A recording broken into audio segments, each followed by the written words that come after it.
আমাদের একটা প্রবলেম চলাকালীন সময়ে কি বলবো আপনাদেরকে, দুঃখের বিষয়, হঠাৎ করে দেখতেছি আমাদের এই পাশের বাটের এই পাশে আপনার গিলেট হয়ে গেছে, এই পাশটা পুরোটা শক্ত হয়ে গেছে হঠাৎ করে দেখতেছি।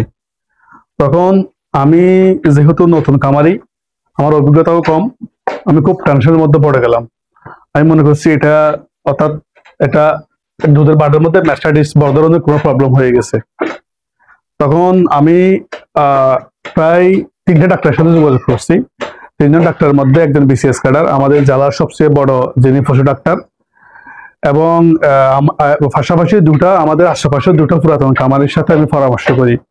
পরামর্শ করার পরে তারা আমাকে দুটা জিনিস সাজেস্ট করছে। একটা হচ্ছে যে মেস্টি 29, একটা হচ্ছে ফিনেক্স।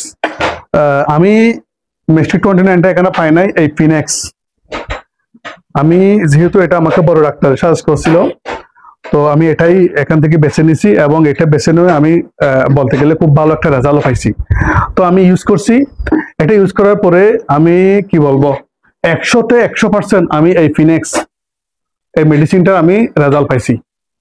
তো আমি একজন নতুন কামার হিসেবে আপনাদেরকে বলবো, আপনারা যারা নতুন অথবা পুরাতন কামারি, যারা আপনারা দুধের কামার করতেছেন বা ডেয়ারি ফার্ম করতেছেন, আমি তাদেরকে প্র্যাকটিক্যালি যেহেতু আমি এটা ইউজ করে ভালো পাইছি, আপনাদেরকে আমি কনফিডেন্সলি 100% আপনারা এই জিনিসটা ইউজ করতে পারবেন। অর্থাৎ আপনাদের ম্যাস্টাইটিসের যে আলামত, যে আপনাদের দুধের বাট যদি প্রাথমিকভাবে যদি গ্লেট হয়ে যায়, শক্ত হয়ে যায়, আপনারা প্রথমেই এই জিনিসটা ইউজ করতে পারেন। আমি রেজাল্ট পাইছি, সেজন্য আপনাদের সাথে এই জিনিসটা শেয়ার করলাম।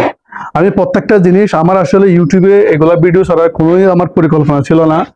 আমি চিন্তা করলাম যে এই জিনিসগুলো যদি আমি যে প্রবলেমগুলো সলভ করতেছি, এই জিনিসগুলো যদি আমি ভিডিও আকারে যদি ইউটিউবে আপলোড করে রাখি, তাহলে অন্ততপক্ষে 2জন ব্যক্তিও যদি এখান থেকে যদি লাভবান হয়, তাহলে এটা আমার জন্য অনেক বড় পাওয়া। সেজন্য আমি ভিডিওগুলো বানাচ্ছি এবং ভিডিওগুলো আপলোড করতেছি। তো আপনারা এটা ইউজ করতে পারেন 100%। সবাই ভালো থাকবেন, সুস্থ থাকবেন। আল্লাহ হাফেজ, আসসালামু আলাইকুম।